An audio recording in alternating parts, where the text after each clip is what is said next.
Muy buenas tardes, amigos que se conectan a la señal de Convoca.p, que también están aquí como asistentes en el Zoom del Congreso de Periodismo de Investigación desde las regiones. Estamos con una nueva mesa en el segundo día del Congreso de Periodismo de Investigación desde las regiones, y esta mesa va a tratar sobre el poder de narrar historias con datos. Estamos con un panel de Centroamérica y también de Sudamérica.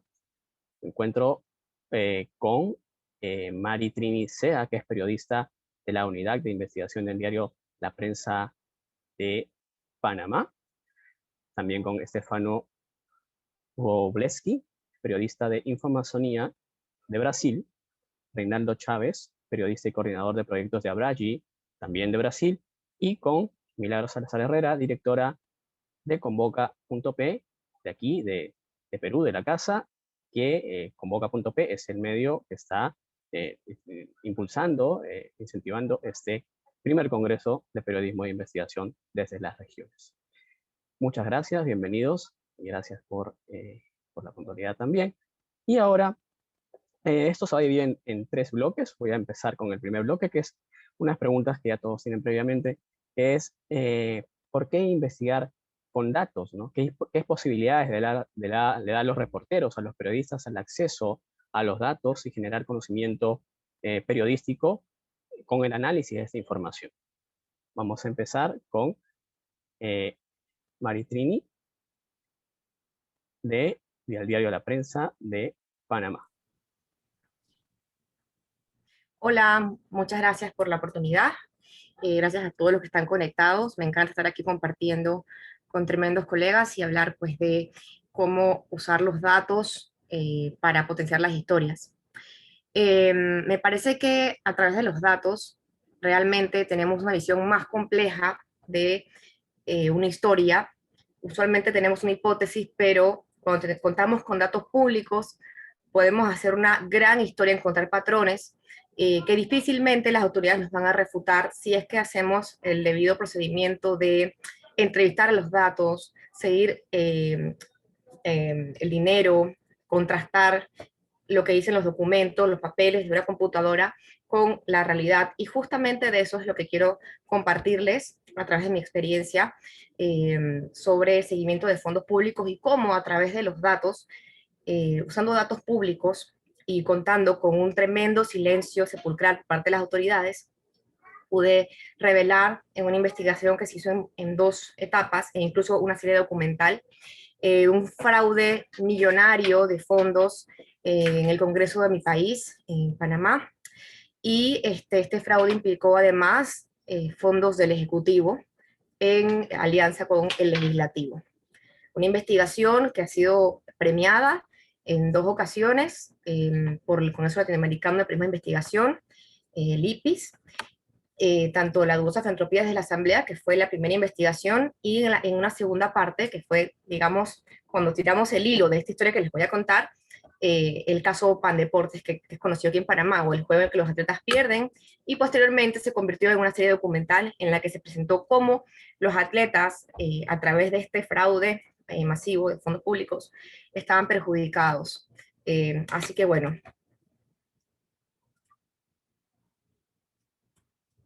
Muchas gracias, Maritrini. Ahora seguimos con Stefano, ¿no? Hemos hablado un poquito del tema del contraste, de un procedimiento del análisis de datos y la comparación de estos datos con la realidad. Ahí, ¿cuál es tu experiencia, Stefano? Gracias, Luis, y buenas tardes a todos. Sí, bueno, yo estoy trabajando en Informazonia hace como 6 años. Informazonia es un medio en el cual usamos los datos para reportar el medio ambiente y las cuestiones que tocan a la Amazonía en todos sus países. Y yo, desde un poco antes de eso, tengo trabajado con datos como, bien, siempre es raro porque a principios ni siquiera sabía que eran datos que yo estaba trabajando, que era periodismo de datos, pero sí empezaba unas tablas de Excel y esas cosas, y ahora bien me veo aprendiendo esos lenguajes, o SQL, R, Python, este tipo de cosas. Entonces, es súper interesante. Y además de Infomonsonia, también trabajo en la Earth Journalism Network. Es parte de Internews, una organización que apoya el periodismo por el mundo. Entonces, yo también apoyo los periodistas y medios que son soportados por EJN. Bueno, Estefano, muchas gracias. Ahora vamos a continuar con Reinaldo. Reinaldo también de Brasil. ¿Qué tal, Reinaldo? Gracias, Luis. E muito gusto, Mari. Muito gusto, Milagros, mais uma vez. E o Stefano é meu amigo em Brasil. E perdão por mim portunhol. Eu sou coordenador de projetos em Abrage. Abrage é uma associação de periodistas em Brasil que intenta fazer projetos de dados e também cursos para periodistas. Bueno, para mim trabalhar com dados permite a los periodistas ampliar suas possibilidades de fuentes de informação. A menudo permite que o periodista não dependa unicamente de fuentes oficiais. Bueno, e para mim foi uma grande transformação em minha carreira. Eu tentei a programar 3 anos atrás, e hoje eu programo em Python, R, e estas linguagens são maravilhosas.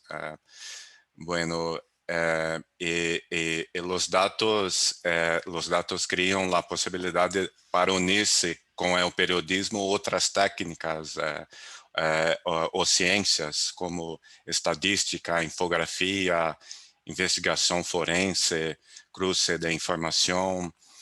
Bueno, para mim é fantástico usar dados todos os dias em meu trabalho.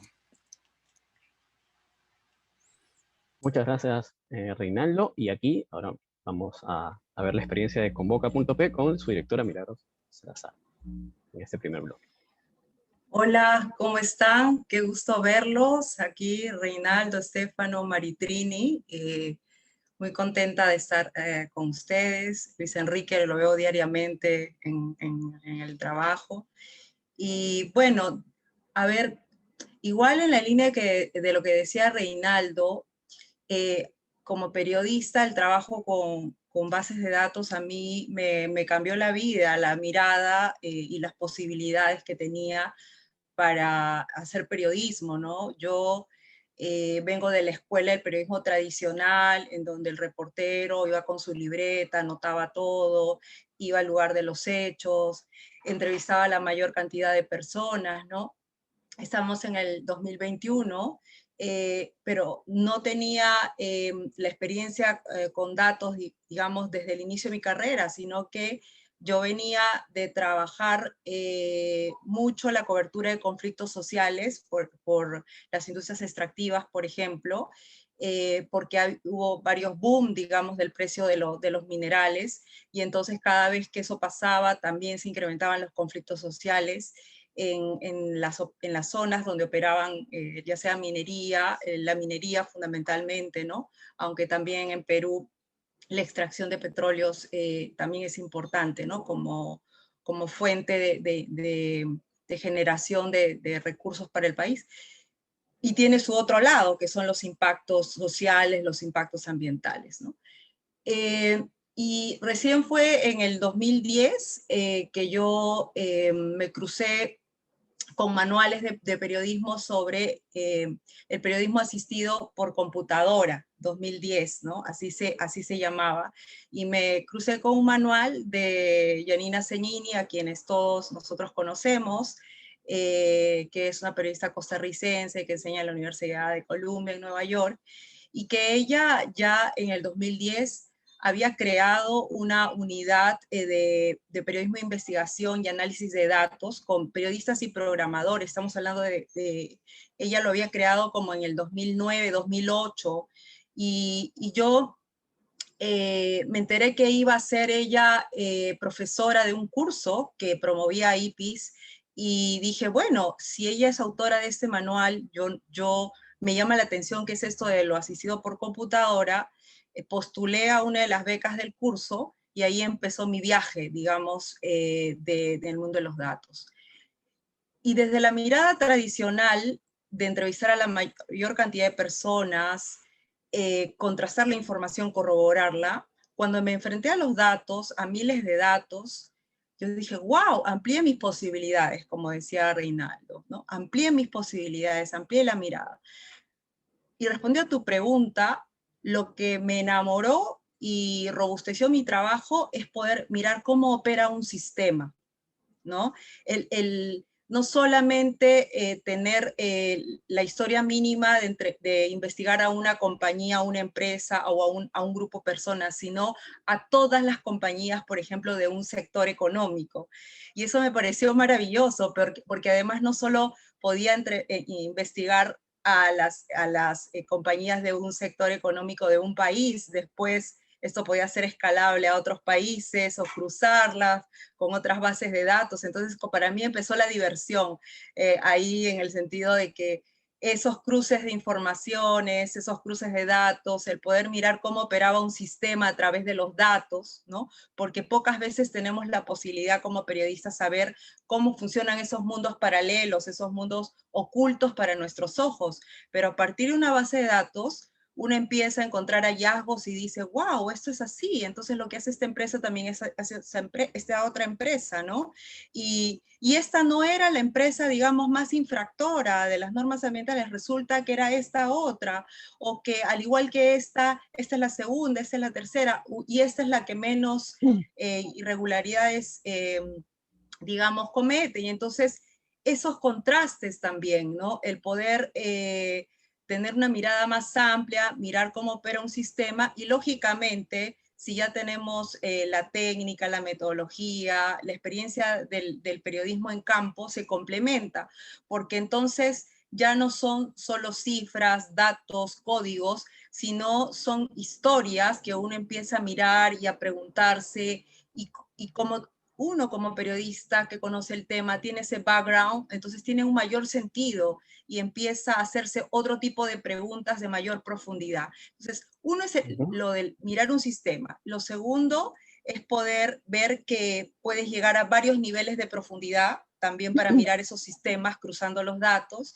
Y creo que un tercer aspecto importante era que esta pretensión que siempre tenía de hacer seguimiento a las historias, te da las bases de datos porque encuentras una mina de historias. Entonces ya no es la primera historia, es la segunda historia, la tercera historia, cuarta historia. Por eso cuando se trabaja con bases de datos normalmente trabaja series investigativas. La mayoría de los que estamos acá conectados no contamos un solo reportaje, sino son series de reportajes. Y después, al cruzar con otras bases de datos, decimos, wow, también hay esta beta de información, y después ya nace la segunda etapa del proyecto, la tercera etapa del proyecto, y muchos terminamos como atrapados en varias etapas, pero es como que te permite también pensar en no solo en esa prisa que muchas veces tenemos de contar la historia ya, sino también poder pensar en un mediano y largo plazo en ese proyecto. Por ejemplo, nosotros lanzamos esta plataforma de datos de industrias extractivas que se llama Convoca Deep Data, y ahí la ambición fue procesar casi 3 millones de datos para poder hacer un ranking de empresas que históricamente han incumplido las normas ambientales o las normas laborales, por Ahí, ejemplo. hola, hola, Milagros. Ahí justamente vamos a entrar a este segundo bloque, que es justamente de ver el tema del reto que tenemos como periodistas de hacer sencilla la información. Aquí en la primera parte destaco que los los cuatro han señalado que que les ha transformado la práctica del periodismo de datos, ¿no? Que hay una escalabilidad en los datos, nos muestra esa posibilidad, el trabajo con datos, y también hay la posibilidad de ampliar los temas, ¿no? Que una base de datos sea sea un punto de apoyo para luego continuar con otros tipos de datos y así integrarlos, cruzarlos y tener nueva información periodísticamente relevante. Entonces, aquí viene el segundo bloque, que es que si bien los datos tienen poder y tienen potencialidades, a veces es un poco complicado, ¿no? Generar formatos que impliquen de forma sencilla la información periodística, que es a veces compleja. ¿Cuál es el proyecto más complejo que han tenido y qué solución han encontrado para expresar la información de forma simple y comprensible? Aquí ahora vamos a partir al revés, va a iniciar Milagros Salazar, porque estaba ya con el Convoca Big Data ahí y quería explicar eso, y creo que eso es un buen ejemplo. Pero yo te puedo decir que el Convoca Deep Data será el proyecto, digamos, más ambicioso en términos de datos que hemos tenido, pero para mí siento que no ha sido el más difícil. O sea, en verdad para mí el más difícil fue el primero que desarrollé. Pero te digo por qué. Porque los datos no eran públicos.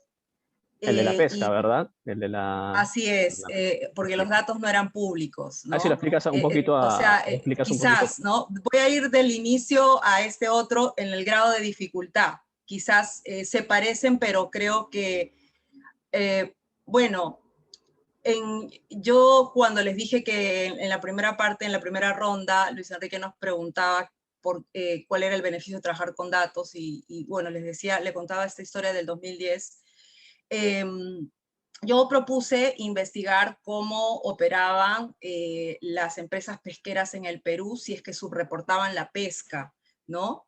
Y cuando hice esa propuesta, no medí la viabilidad del proyecto. Recuerden que era mi primera experiencia con datos. Lo propuse y claro, dije, bueno, ingenuamente dije, si hago ese pedido de información, el Estado me lo va a dar, si hago este otro también.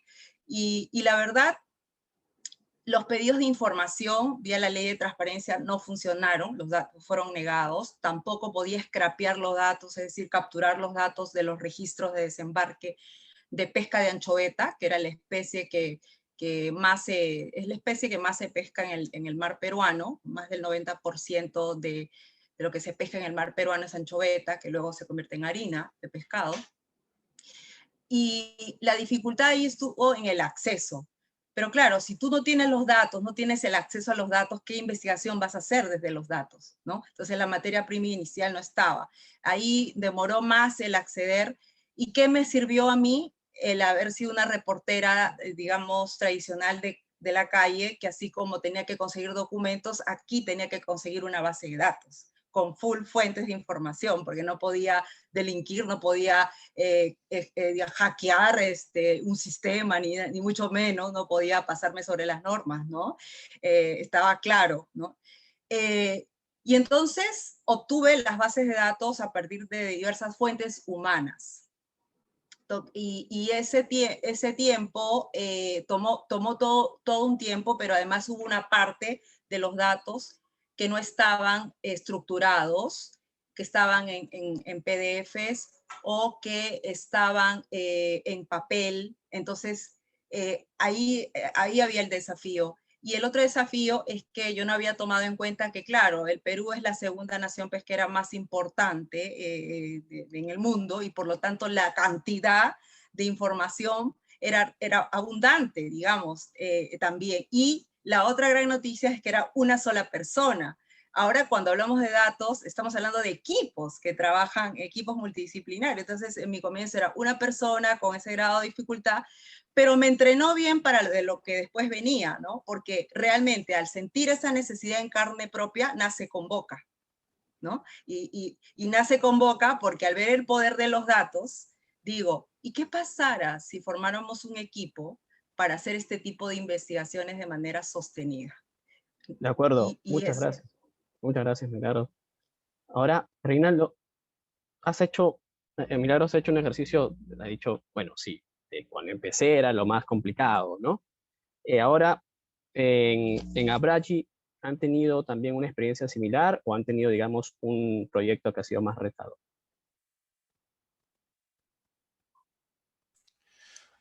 Bueno, o projeto é Cruzagrafos, e Cruzagrafos eu fiz junto com o Stefano.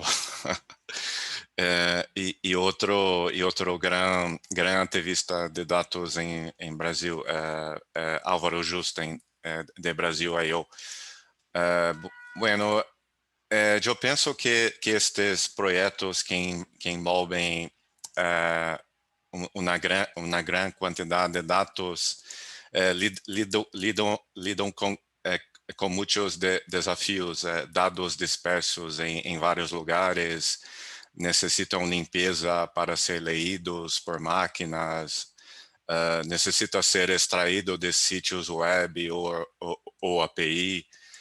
São bases de dados enormes que não podem abrir em computadores comuns, necessitam análises, curação, visualização para serem entendidos, necessita criar bases de dados que permitem busquedas e downloads,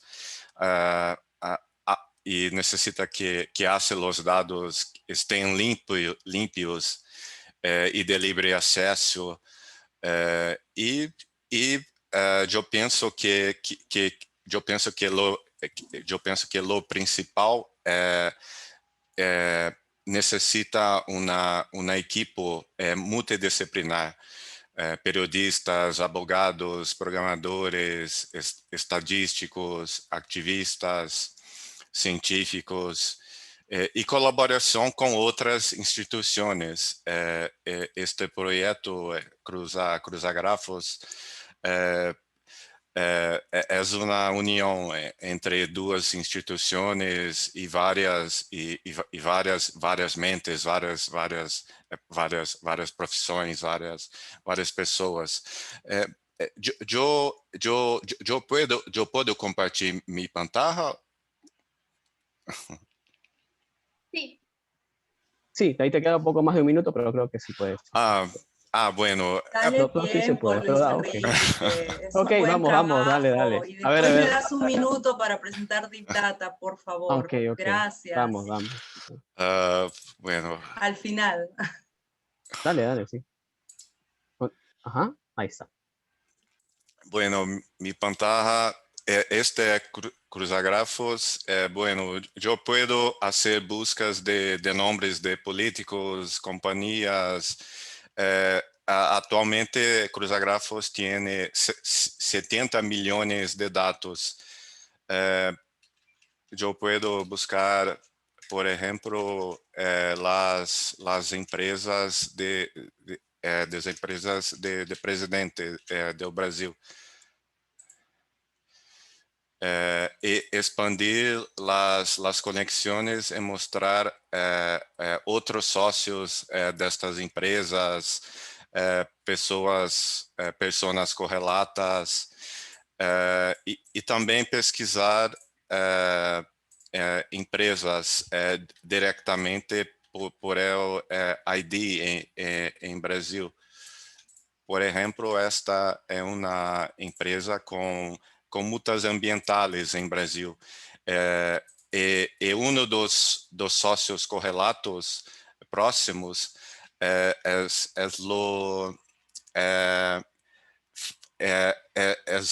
um homem que mora em Brasil, Hakon Lorenzen. É um bilionário norueguês, neto do rei da neto do rei da Noruega. Esta persona é ligada a uma empresa, a uma companhia em Brasil com muitos problemas ambientais. Este tipo de informação, esse tipo de informação tu encontras em Cruzagrafos.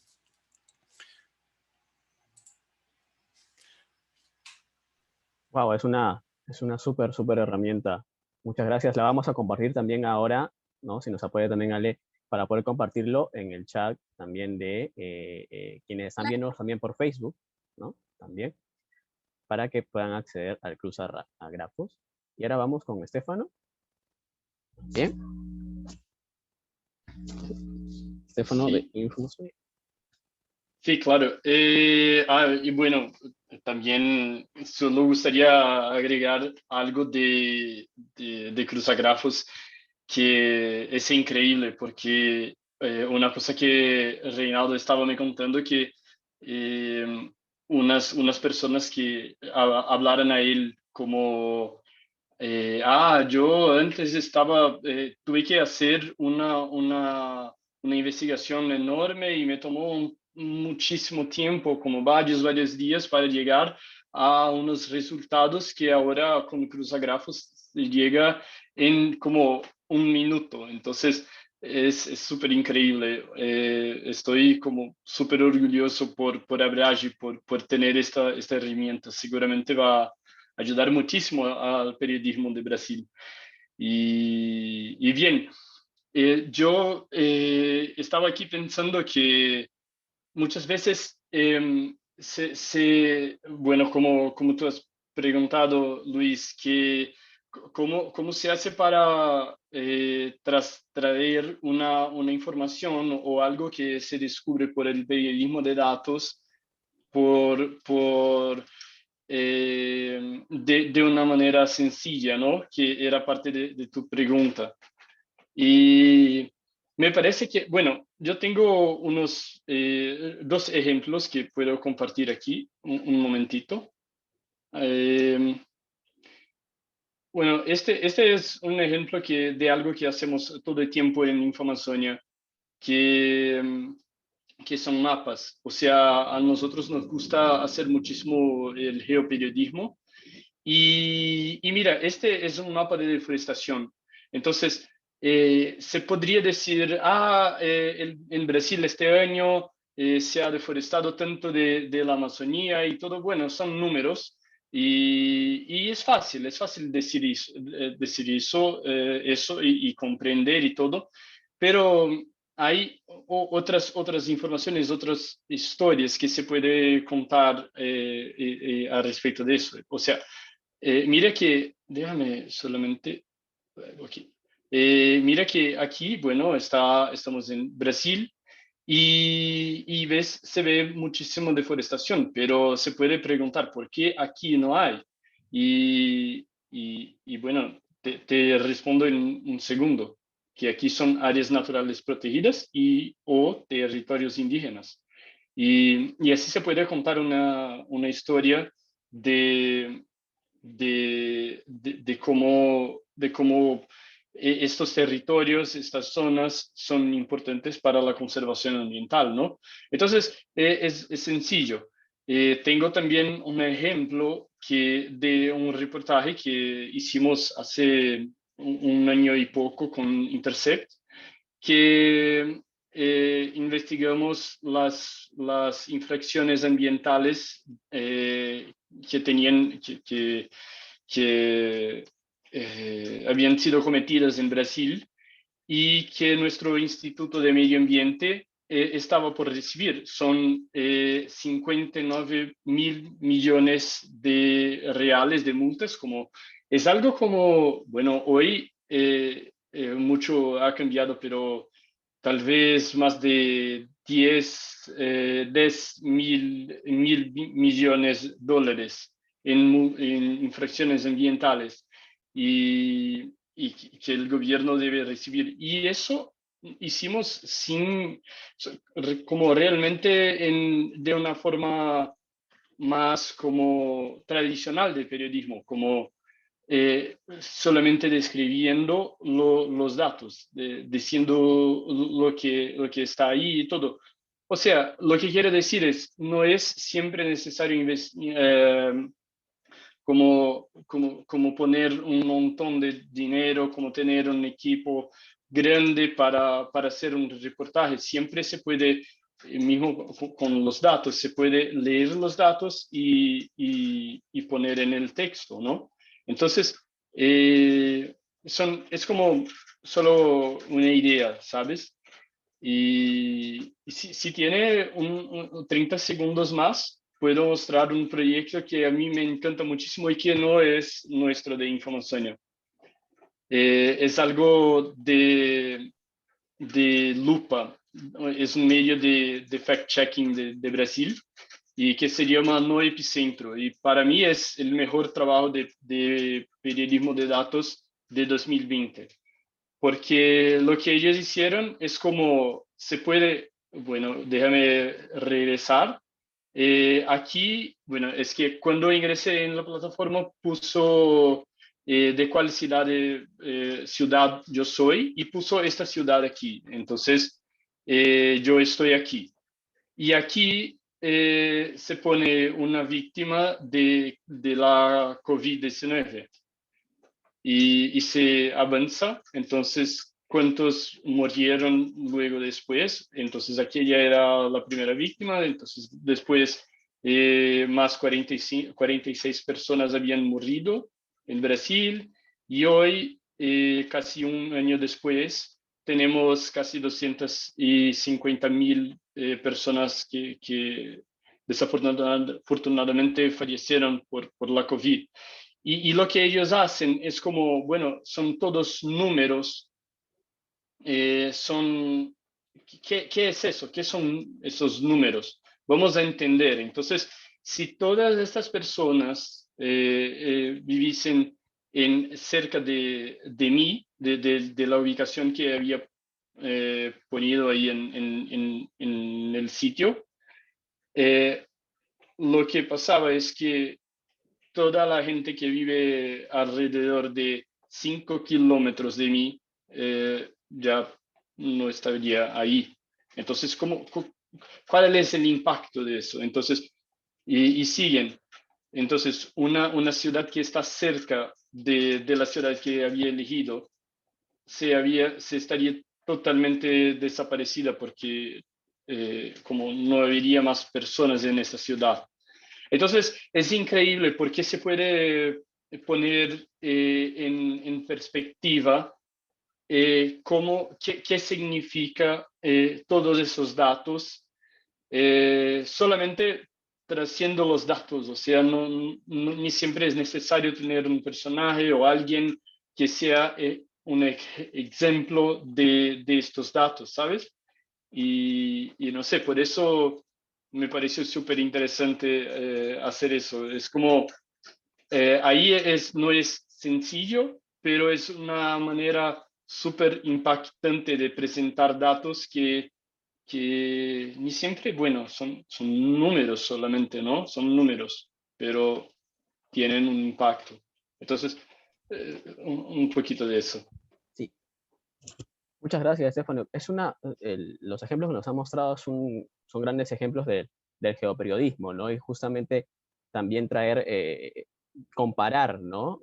Magnitud de caso, por ejemplo, con la población de una ciudad. ¿No? Eso es muy, muy impactante. Está muy bueno ese trabajo de Epicentro, que se llama ese aplicativo. Y ahora vamos con Maritrini también para la misma pregunta.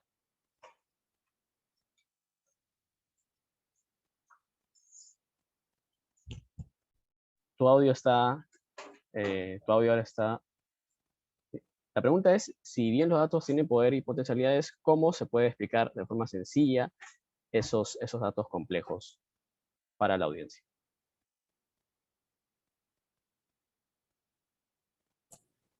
Hola, ¿me escuchan? Sí, te escuchamos perfecto. Ok, tengo un problemita técnico. Justamente quería compartir mi pantalla, si me lo permiten. Claro. Ahora sí me ven. Ok, es que yo no me veía. Bueno, sobre la pregunta de cómo compartir los datos de forma sencilla, creo que ahí tenemos que ver mucho los periodistas en la manera de contar la historia sin que los datos prácticamente se muestren. O sea, no ocultarlo, sino sacarle provecho a la historia y que esté tan bien contada nuestra narrativa que no se vean los datos, no se vean las posturas, como también dicen algunos maestros de periodismo. En mi caso, yo he trabajado mucho fondos públicos, seguimiento de los pagos, y en el diario La Prensa, hace un momento contábamos con un experto que nos apoyaba con la minería de datos, contamos con él también, pero realmente nos valemos mucho del sistema Excel, el sistema de visualización del Tableau, y a partir de ahí hemos hecho trabajos muy interesantes.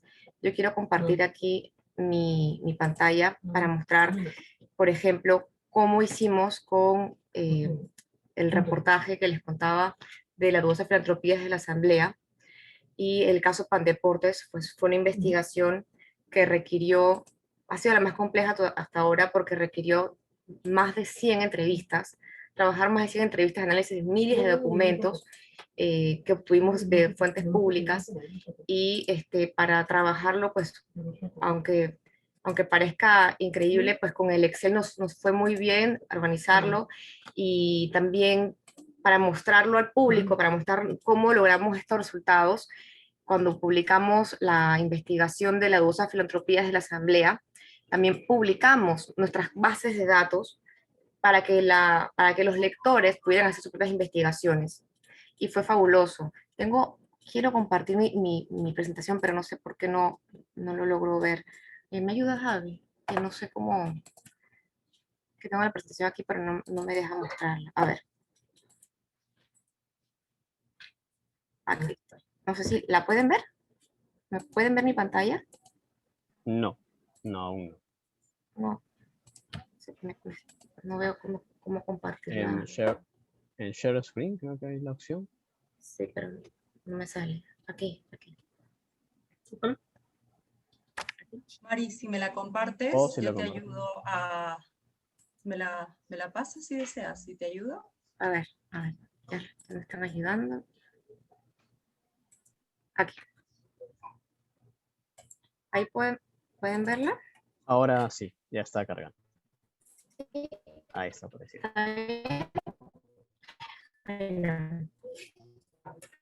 Esta investigación, que como decía Milar, pues son series de publicaciones. La primera beta o la primera revelación de esta investigación a raíz de datos públicos, que se originó justamente a partir de allí, fue las 12 filantropías de la Asamblea. Espérate, permíteme un segundito. ¿Ya? Claro, se puede lograr aquí. Ok, ahí la veo. Okay, ahí sí la podemos ver. Bueno, básicamente nosotros aquí revelamos cómo los diputados, justamente a través de cheques, de números de cheques de pagos públicos, cómo los legisladores de nuestro Congreso pagaban o hacían pagos supuestamente para caridad, pero que no llegaban a sus beneficiarios, y contaban con todo un sistema para finalmente quedarse ellos con el dinero. Se lo mandaban a sus ONGs, lo pagaban también a personas naturales como Juan Pérez, pero el dinero llegaba nuevamente a sus bolsillos. Y también al cruzar los datos que obtuvimos de la página pública, bueno, aquí está un poco la tarea que hicimos de cruzar los nombres de los beneficiarios que obtuvimos de esta página web Contraloría. Cuando encontramos estos pagos de donaciones de la Asamblea, los organizamos en un Excel, como pueden ver allí, en una tabla dinámica luego, y sacamos una muestra de estos pagos. Luego, para poder llegar y entrevistar a los supuestos beneficiarios, hicimos otro cruce con una base de datos del registro, o sea, las personas naturales donde vivían esto, y logramos al menos unas 70 ubicaciones, hicimos unas 60 visitas que concluyeron en 30 visitas efectivas. Era muy difícil porque si lo ven en la foto de la derecha, pues eran direcciones muy generales como calle tal, ni siquiera tenía número de casa en muchos de los casos, había que ir puerta por puerta, pero de esta manera logramos analizar miles de documentos, entrevistar más de 30 personas que nos dieron el patrón en diferentes provincias del país, que realmente pues estábamos hablando de un fraude millonario de fondos públicos. Y luego cuando cruzamos esta base de datos de los beneficiarios con los contratos que también se pagaban desde la Asamblea Nacional, estamos hablando de contratos de servicios, también nos dimos cuenta que las mismas personas que supuestamente recibían estas donaciones, estos donativos, estaban contratadas en la Asamblea. Cuando las entrevistábamos, nos decían que no tenía que hacer ningún trabajo, que ni siquiera conocían la Asamblea en muchos casos, sino pues que les habían pedido firmar el contrato y esa era la forma en que les iba a llegar la ayuda. Entonces lo que fue compartir las mismas tablas a través de unos links, y así ellos mismos pudieran hacer sus investigaciones y corroborar de dónde y cómo logramos nosotros llegar a las conclusiones de esta investigación que nos tomó unos 6 meses, y justamente pues fueron miles de datos, y trabajamos a raíz de un Excel, tablas dinámicas, y esa fue la misma estrategia que, por sencilla que parezca, pues fue sumamente útil para hacer una investigación muy compleja que terminó en grandes revelaciones y tuvo un gran impacto en mi país. Yo creo que es súper importante que como periodistas le mostremos a nuestros lectores cómo llegamos a las conclusiones, y si es posible, nuestras mismas bases de datos que vamos construyendo, ser lo más abiertos en esto para que, uno, genere confianza, y dos, a raíz de una investigación se puedan hacer incluso más investigaciones. No me quiero extender porque no sé si estoy con el tiempo. Yo tengo aquí la presentación y quería mostrarles un poquito pues, cómo de esta investigación inicial de la Asamblea, que como les decía, se daban pagos a organizaciones deportivas, organizaciones filantrópicas. Estos pagos realmente estaban siendo dirigidos a los diputados. ¿Por qué? Porque contaban con un complejo sistema en los que, me dice si voy bien con el tiempo, sí. Luis. Sí. ¿Voy bien con el tiempo? No, ya no, pero igual, para que pueda cerrar, por favor. Para cerrar la idea. Entonces, a raíz de esta investigación de la Asamblea, en la que vimos que habían pagos a incluso organizaciones deportivas y filantrópicas, entonces logramos extrapolar otra vez, era el pago que recibían, bueno, aquí hay fraudes legislativos, los pagos que recibían se hacían para el deporte, que justamente eran organizaciones deportivas presididas por un político, y la forma en la que lo mostrábamos era, pues, no sé si lo aprecian, son gráficas en las que mostrábamos cómo las organizaciones que tenían en la cabeza, en su presidencia, a un político, recibían miles de dólares, mientras que otras no recibían, pero es que ni un solo centavo. Y nuevamente, el mecanismo fue básicamente el mismo, o sea, la misma metodología de la investigación, pero fue una investigación tipo más de 2 años de publicación.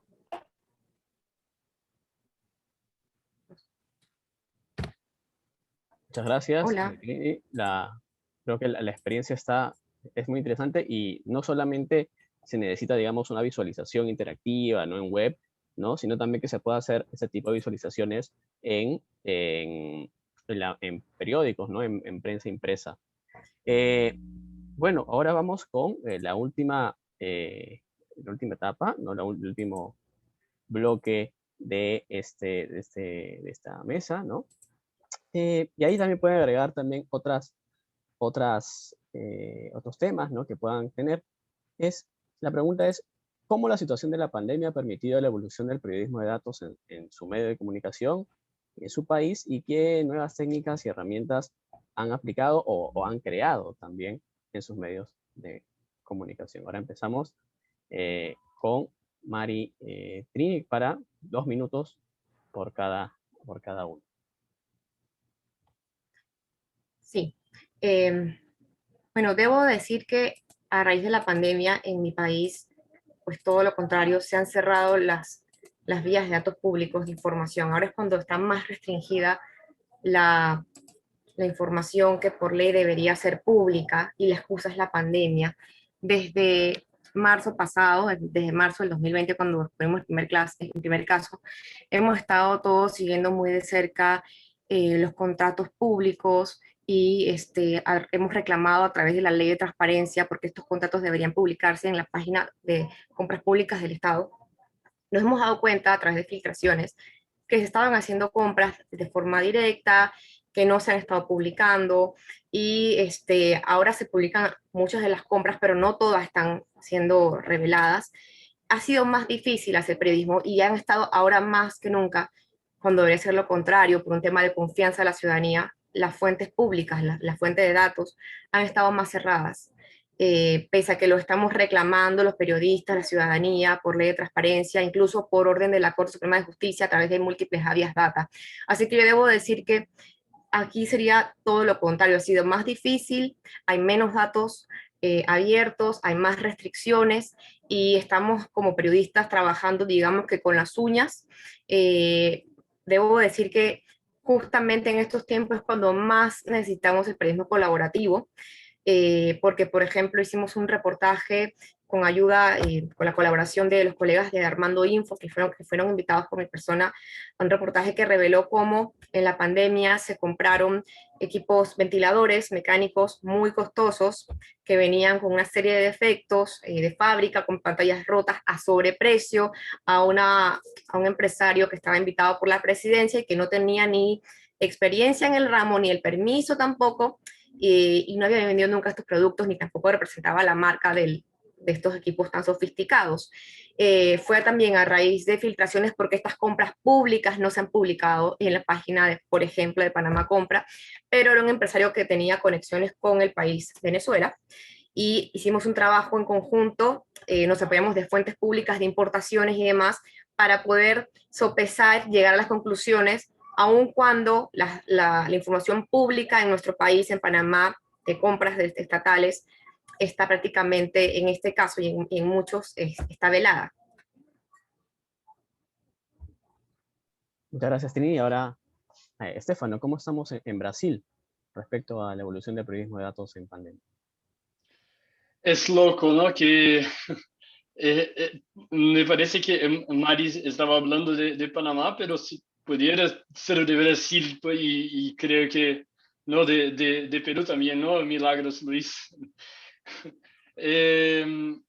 Se aprovecharon aquí en Brasil y no voy a extender mucho con eso porque sé que Reinaldo tiene muchísimo más que hablar en eso que yo, pero sé que aquí en Brasil se aprovecharon de ese tema también de la pandemia para intentar disminuir la transparencia y disminuir el acceso a la información del ciudadano, diciendo, no, bueno, yo mismo hizo unos pedidos de acceso a la información y siempre la primera respuesta era, estamos muchísimo ocupados con la COVID-19 y estamos priorizando estas demandas, entonces, bueno, no vamos a poder te responder a respecto de eso, no vamos a poder enviar esos datos. Entonces, es loco, pero un impacto que también, porque también has preguntado de los impactos de la pandemia al periodismo de datos, Luis.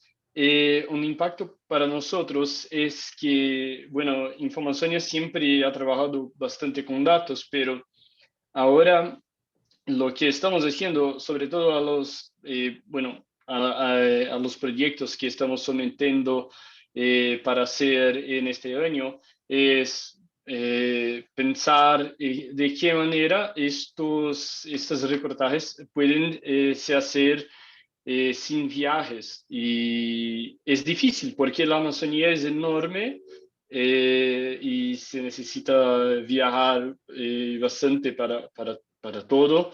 No es solamente porque estamos trabajando con datos que no necesitamos hacer viajes, pero sí estamos intentando hacer más trabajos con datos que no se requieran viajes, o también una cosa que es bastante positiva es que buscamos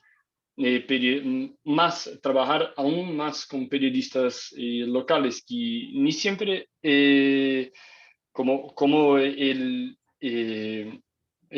mundo de periodistas de datos es aún bastante chiquito, es más difícil encontrar periodistas que pueden estar en la zona, en los territorios y también manejar los datos. Entonces, lo que intentamos hacer más y más y que seguramente vamos a seguir haciendo después que tengamos todas las vacunas y todo eso, es trabajar más con periodistas locales y tener siempre alguien de datos para hacer, no sé, las investigaciones de nuestros temas y todo. Entonces, tener equipos que se complementen más.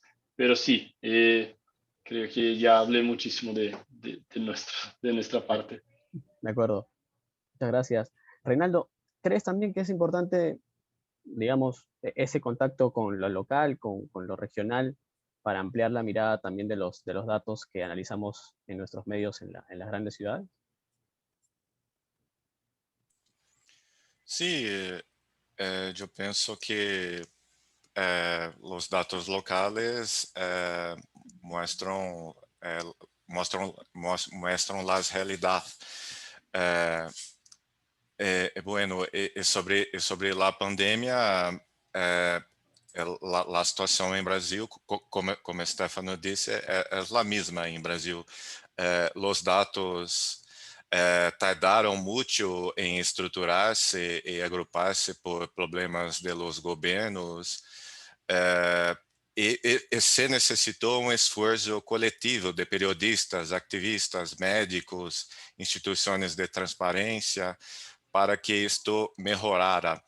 Pero aún sí, o governo brasileiro aún mantém certa informação em secreto sobre o combate da pandemia, como contratos de compra de vacinas em Brasil.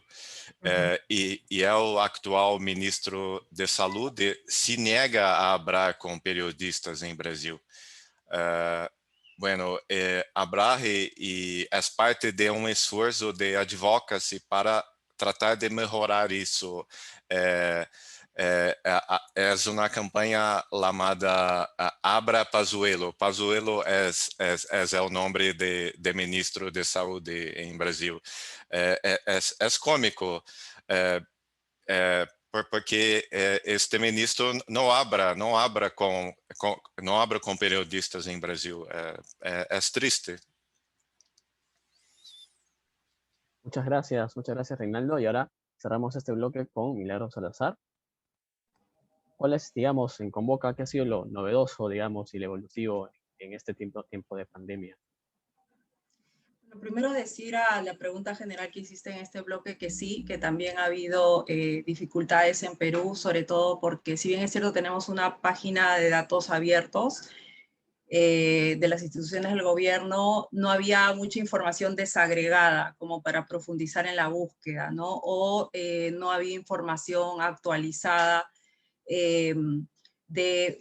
por ejemplo, y de forma detallada que nos permita profundizar para ver si realmente lo que nos decían en las conferencias de prensa era cierto, ¿no? En términos de los muertos, en términos de los contagiados, ¿no? Por la pandemia. Y no obstante, pudimos desarrollar algunos proyectos interesantes que les quiero compartir aquí rápidamente. Quiero compartir, hablaban de qué historias, de qué manera pudimos acercar las historias con bases de datos a la audiencia, ¿no? Desde una historia, digamos, cercana a la gente, este es un ejemplo de una investigación que hicimos con Luis Enrique precisamente, sobre las muertes en los campamentos mineros de la gran minería, los accidentes dentro de estos campamentos y que habían cientos de trabajadores que morían y que estos casos finalmente no eran investigados en la justicia, ¿no? Partimos de una base de datos general del registro de muertos, con los nombres y todas estas personas y en qué lugares, pero lo interesante fue luego documentar los casos e identificar a los familiares, a las viudas, a los niños, a los huérfanos, ¿no? Y contar las historias en el terreno, ¿no? Igual en el contexto de la pandemia, Luis Enrique y yo viajamos a las zonas mineras para poder documentar estos casos y recoger los testimonios, ¿no? Y esto se publicó realmente en diciembre, hace poco, y fue una historia interesante y tiene visualizaciones y todo, pero creo que el poder de los datos es que te puede llevar a identificar historias y puedes narrarlas tú de manera cercana, ¿no? Dándole voz a las personas que puedes dar voz, ¿no? Ese es un caso. Después, otro caso que nosotros publicamos en el contexto de la pandemia, así chiquito nomás, Luis, si me permites, quiero mostrarles el caso del cómic. Ya. Nosotros hicimos una investigación sobre el impacto de los metales tóxicos en la salud y que eran impactos, digamos, que tenían como fuente de contaminación fábricas, proyectos mineros, proyectos de hidrocarburos, ¿no?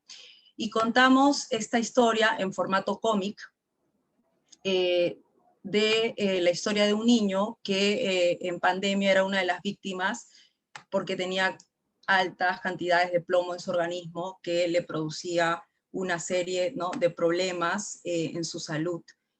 Y entonces ustedes pueden acá contar la historia de, acceder a esta historia de Yoram, en donde se cuenta en varias escenas, ¿no?, de manera cercana, cómo es que él vivía la pandemia con esos niveles de plomo en la sangre. Y la investigación de base es una serie de bases de datos, de documentación, de exámenes de laboratorio, ¿no?, que ustedes lo pueden ver. Lo voy a pasarles ahora, solo una cuestión final. Les compartí también no sé si logran ver en la pantalla con Deep Data, de Convoca Deep Data, ¿se puede ver? Sí, logra ver. Sí, perfecto.